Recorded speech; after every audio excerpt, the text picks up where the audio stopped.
Trans-Pecos area of Texas it's just wonderful. I love it. It's beautiful.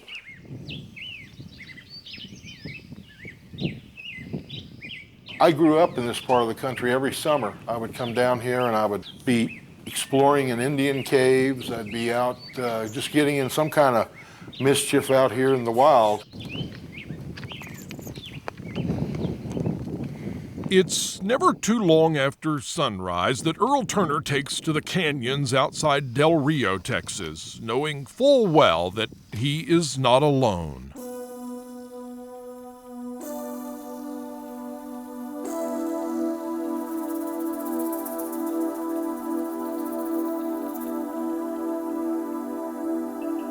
When I'm out walking around in the rocks, and especially in the canyons, what I look for is shaded areas, oftentimes with something underneath it, like a small rodent burrow or a hole under a rock, and that gives me a clue that something is underneath there. That's somebody's home.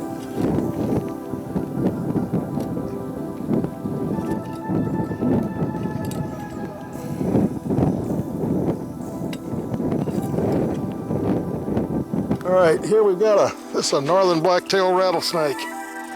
It's a young one. It's about a year old. They have the largest fangs in proportion to body size of any of the rattlesnakes. It's something that you enjoy and something that you have to have in your life. Without it, life's extremely boring. Now, Earl probably lives in the best place in the world for scaly critters and things that crawl. His house out in the desert sits right in the middle of prime snake country.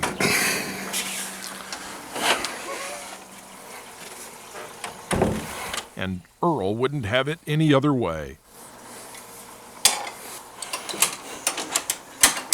We don't have to really worry about too many visitors. No, Ty. The relatives don't show up very often. No. Okay. This is probably one of the most dangerous houses anybody could go into, and that room is the most dangerous place in the world. Everything in there will either stick you or bite you, and it wants to kill you. Now, you gotta think that a man who'd pick up a deadly cobra maybe doesn't have all his geese flying in a V, but Earl says it just comes with the territory. You see, the Turner house is more like a reptile laboratory for research and education, where every drawer reveals something no normal person would want in their home. This is poisonous. This is your Aturi Forest Rhinoceros Viper. This is another Aturi Forest Rhinoceros Viper.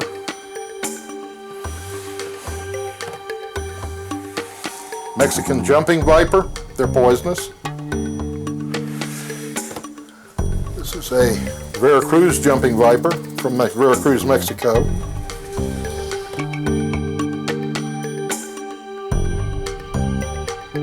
It was a few years back when Earl gained notoriety among scientists for fighting to save the rarest of the endangered tortoises, and he did it in his backyard. Like the faded pages of a photo album, that's all a distant memory these days. But something that's as fresh in his mind as the day it happened was the time he barely survived the bite from a deadly snake right here in his own home.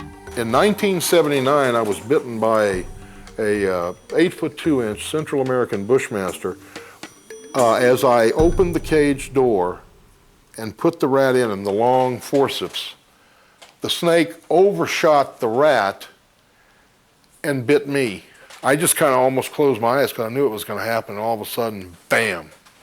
Doctors say it was pure luck that spared Earl from the clutches of death, but it didn't slow him down any. He still shares his home with animals who, with one false move... Chances are you're not going to make it. You're going to die. It'd be tough to survive it. Or to put it in plain English... You die.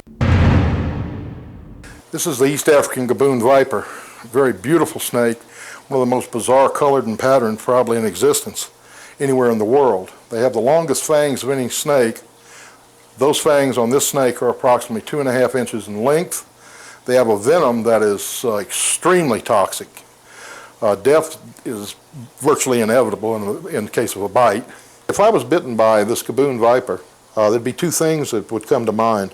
One would be my funeral plans, which I would talk to my wife about on the way to the hospital, and secondly would be What's going to happen to these animals? Who's going to take care of them?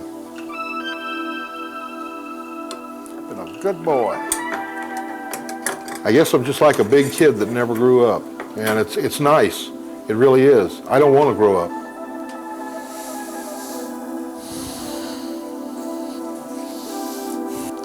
Piece of skin in the cage. I didn't see when they shed the other day.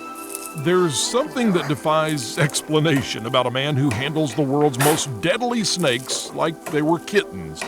But Earl Turner insists that even after so many years, home just wouldn't be the same without them. When the day comes, and it's probably shortly going to be here, that I can't keep these venomous snakes anymore, I'm going to make sure that they end up in good homes. And at least-wise, I will know that I've still got native rattlesnakes, for instance, that'll be around here that I can at least-wise enjoy looking at, and to keep me company.